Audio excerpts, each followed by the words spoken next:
those that know him or know a bit about him know he likes to sometimes be very provocative and give speeches and shechel. So I remember everyone was singing because that was then the years. This is we're talking about. Shimon Beis. We want Mashiach now. That was then the song that everyone was singing. One of you singing. He turned to a few bachrim and he asked, "Tell me, are you singing because the Rebbe wants Mashiach, or because you want Mashiach?" That ended up a whole conversation, a whole night. So here becomes a very interesting. Yet we speak about our obligation, how we felt, haters and all that. But what is exactly does it mean, דידן Notzach?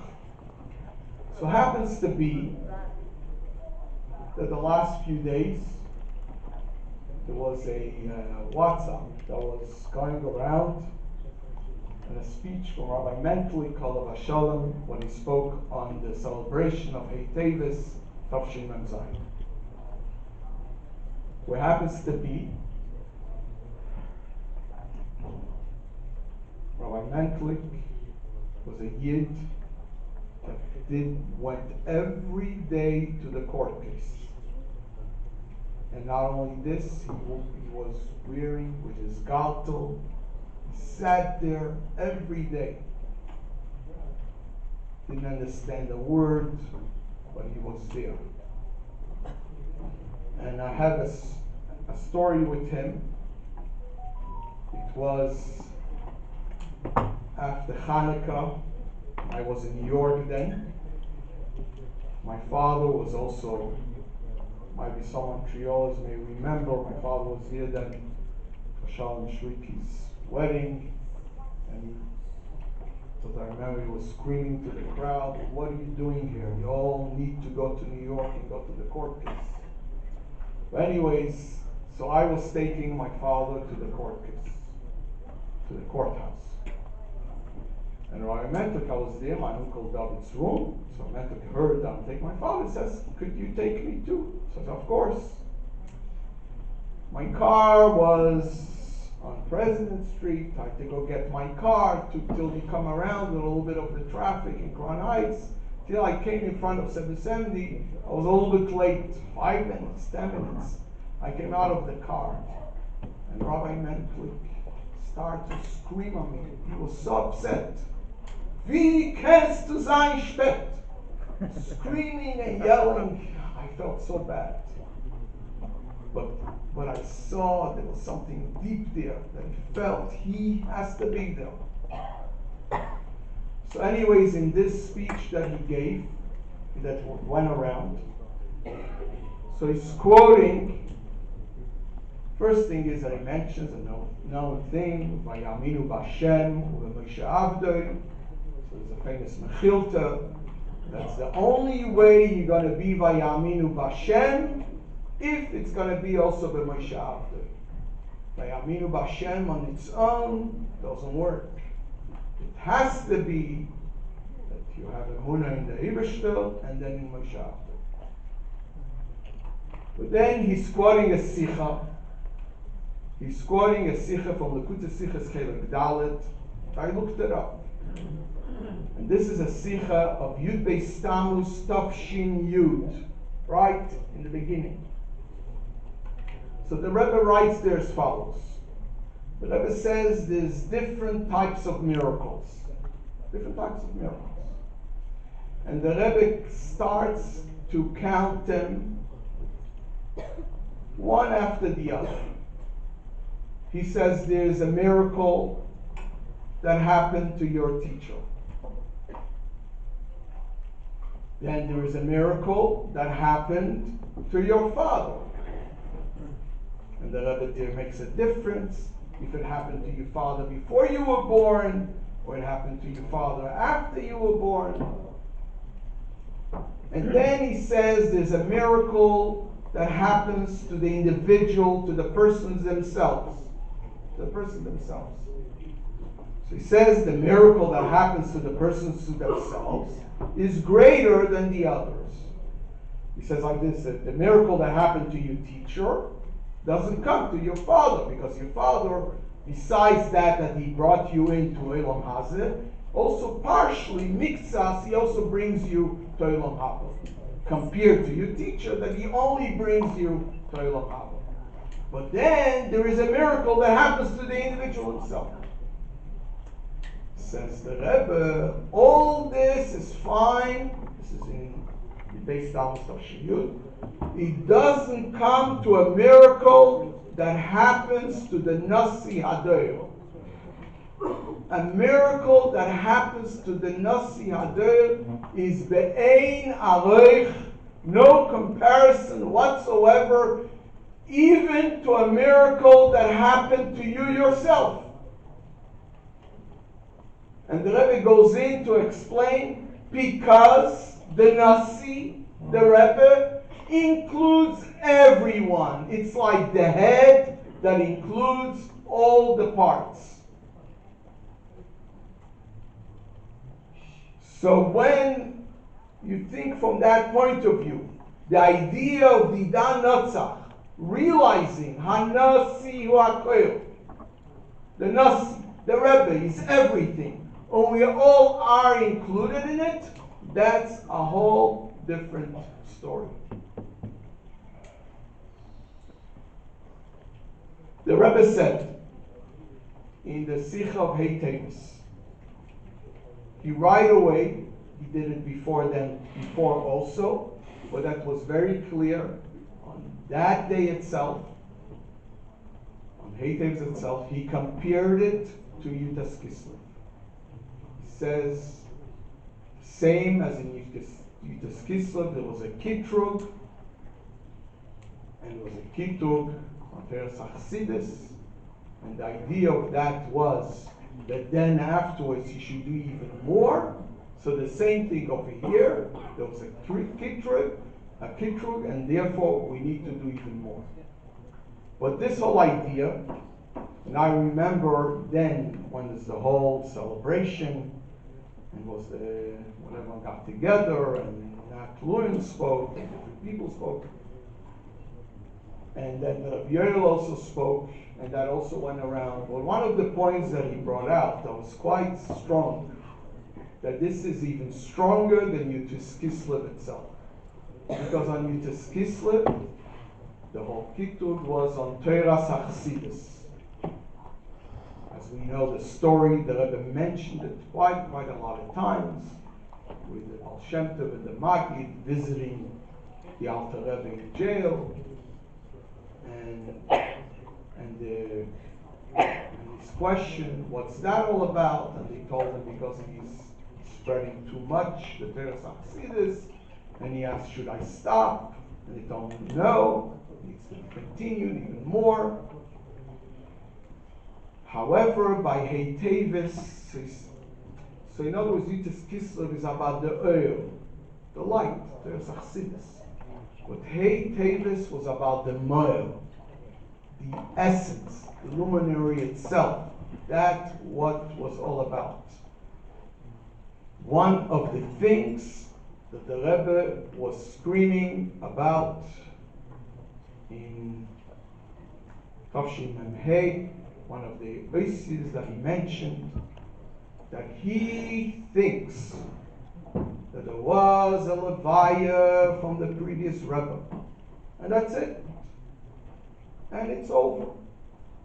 And therefore he could come and do whatever he wants with the belongings and things like this. And that's something that bothered the Rebbe very much. And that's what he talked about those weeks. And that comes as a result, who are we to understand all these things? But the only thing we know what the Rebbe told us, that all this was connected with a Kittug.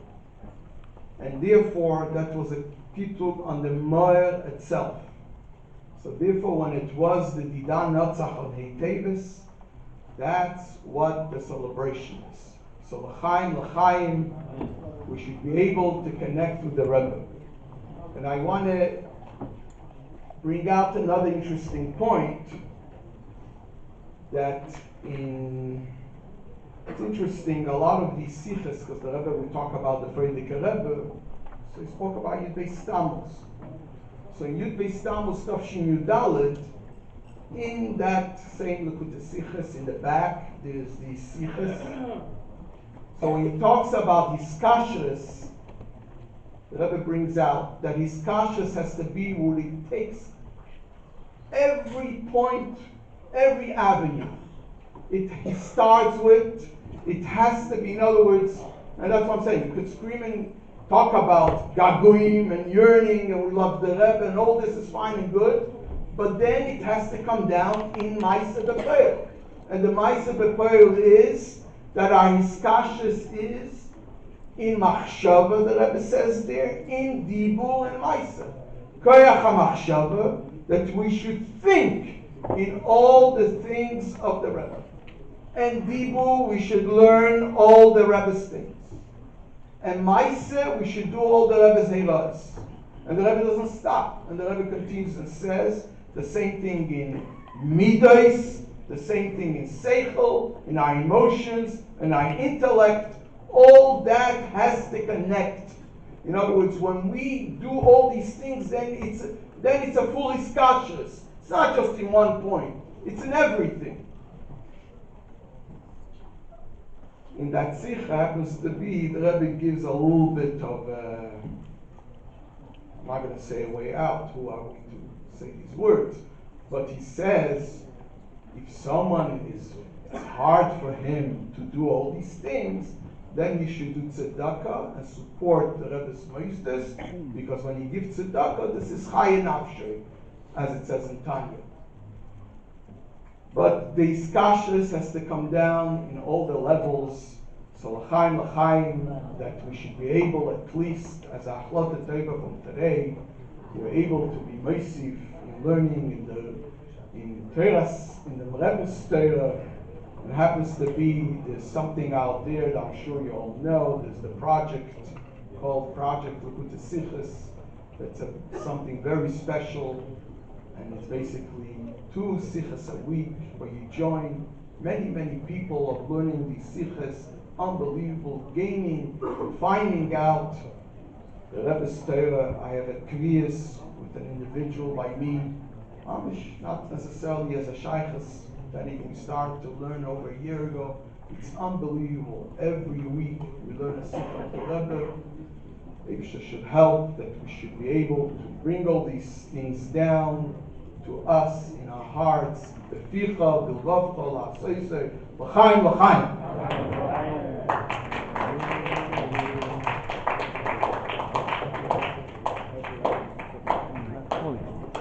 Morning. Yes, loud.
I was told to mention that it's a citizen of bringing, so it's not a speech that Rabbi Raskin finished and it's over. He's going to continue. We'll sing a niggun, then we'll continue with the Fabringen, and we'll mamshich.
Whoever didn't have marriage, you're going to make a million in the back. For those who didn't have marriage, now you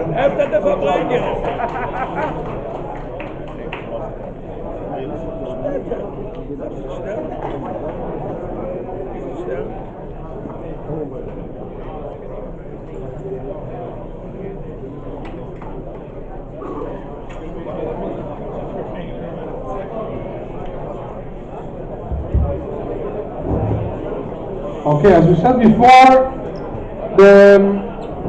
we want, one of the Yom Nefabringen is also that some Hebrew in Hakel should share what they do in Hakel, how's Matzliach. So we're gonna ask Rabbi Chitzroni, Rabbi Barak Chitzroni, who is the chaplain at the Jewish hospital.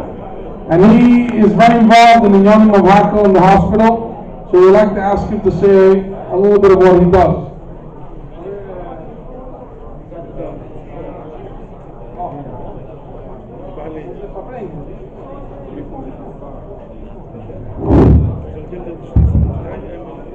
So, for those of you who know, there is something called MAID. You stand by the center, I'll stand on this side.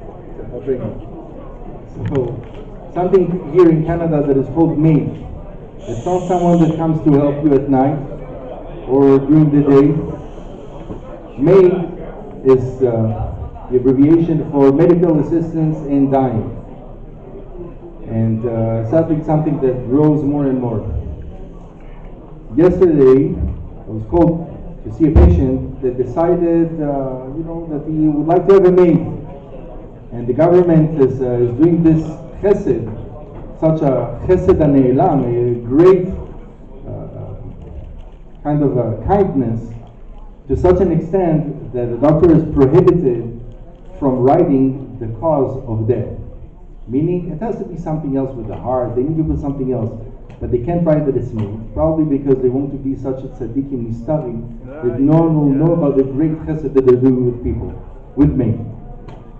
And one of the staff members called and asked me, please, can you come and try to convince this individual that he won't go through this process? Meaning he wants to get a shot and that's it. He still has enough time to live, definitely for a few more weeks. And Baruch Hashem, it was successful. Soon, later I'll get to the point. Another story was on Friday. Friday, around noontime, I get a call from one of the emergency room doctors. Tells me, Rabbi, there is a patient here. I was debating whether I should call you or not. I know that it's Hanukkah. I'm sure that it's busy. And he wanted to see you. And it's not the first time that he asked to see the rabbi. I feel uncomfortable because it's a psych patient. I don't know whether I should, disturb you or not. Oh, no problem. I told him no problem. I'll come a bit later, but I'll come. Happens to be so that I completely forgot to go to see this patient. It was a very busy Friday in the hospital. I almost came back home almost within the 18 minutes. And only when I went to sleep at 11 p.m. I realized, okay, I completely forgot about this guy, this poor guy. I said, okay, tomorrow after davening, after Shachris, I'll visit this guy. But before I went to Shachris, I got paged from the hospital for a dying patient, another patient. So I went to see him. I did whatever had to be done with him. Then I said, you know what? I already missed Shachris. I already missed the minyan. I'll go to emergency room. I'll go to visit this guy now. So I'm standing in the entrance of emergency room. And in emergency room, when you enter, a few doors, but two main ones. One is on the right side, where we have a fridge. We can take, I said I'll bring him some grape juice for Kiddush and a some mezenas and so on. There's another entrance that is really to the emergency room. Now, if I just need to get the mezenas and the grape juice, it's literally a meter away from me. Where if I need to use the other doors, it's a whole round. So I'm waiting there. Usually it takes 10-15 minutes until a patient goes in or goes out. I'm standing there and standing, and for some odd reason, the doors of the main entrance are open and close. They open and they close. They open and they close. Said, you know what? It took me some time. I realized that maybe HaKadosh Baruch Hu wants me to do the other way. I went through the other way around, and I met over there, the other side, complete other side, a couple. Eden, the husband was there with the book. I asked him, I said, Shabbos, you need anything? Is there anything I can help you with? You know that there's a fridge here. So I told you, oh really? Can you show me? And just as before I left, he tells me, listen, Rabbi, we're here for not such a positive scenario. And he asked a specific question that he needed an answer there at that moment. And it was something that would be irreversible. And I told the doctor, later I went to see the other patient, and I told the doctor, look, you probably called me because you wanted me to see this patient, and then eventually you really did. But really, HaKadosh Baruch Hu wanted me to see someone else, or at least as a part of his plan. That's the second story. Soon I'll connect the dots. Another story that I had about a month ago, also from an emergency room, a doctor calls me and he tells me, listen, there's a guy here, he's 87 years old, his name is something Greek, a Greek name, and when he saw me with the yarmulke, he told me, I started talking to him, and he mentioned something that he's a Jew, or he was a Jew, or something like that. Told me, in case you have time, come to visit him. And it ended up being that this Jew, his family was killed in the Holocaust. They lived in Greece, and their neighbors took him as a 3 years old, and his brother 5 years old. Their Christian neighbors took them, and they grew them up as Christians. And at the age of 87 was the first time that he put on tefillin that day. The concept is not that. The concept that all those cases got to me in strange ways because of Hakel events that took place in the hospital. Whether it was classes that for some reason after Tisha people have more time to learn, or the minyan that Baruch Hashem resumed from also Baruch Hashem Mamash after Tisha. It was pretty much the same time, same hours, same staff, same everything. But after Tisha there was a certain siyata d'shmaya from Hakel. So we're talking about the Torah classes, learning simply with staff, doing the minyanim that we have over there. For example, the case yesterday with the medical assistants in dying, that also yesterday Baruch Hashem was able to put on tefillin. Today he put on tefillin. And it came in such a way that the social worker heard about an event that took place for volunteers and social workers, and something that I didn't even think would have any influence. Was something very internal in the hospital. But she heard through a friend, she said, you know what, I'll call the rabbi, maybe he'll be able to do something. So what I got to say, the other one with the staff in the emergency room also was from simple, small, simple acts that took place dafka in the year of Hakel. And it's beautiful to see that everything was, gathering together in the hospital, the gathering towards the Jewish identity and towards the Hakel. That was from each and every level of the staff, the team in the hospital that brought to that. So a few days ago, I spoke to a friend of mine, Rabbi Paris, and I told him, look, I see that since the year of Hakel, right after Tisha, I see that there's a great siyata d'shmaya. Everything that I'm trying to do that has to do with gathering people for a Jewish cause. And we mentioned it. Now in Hanukkah, we had an event. We were thinking about an X amount of people, also staff, and we had more than double, and we had to expand the tables and expand the tables and expand the tables to an extent that, it was hard. And what they spoke about is we spoke about Hakel, but what they themselves, the feedback that I got from them during the event and after, it was so beautiful and so special just to be like this together. Just to be like this, all of us together. And I think those were the three small points, which lead to one point of the Hakel, the special siyata d'shmaya that one can get, and a glance of it in the hospital. So l'chaim. I'm sitting here, there's no l'chaim, they're sitting there with all the drinks. Now I know why you didn't want you to go there. Okay, now I realize. We'll see you in the hospital.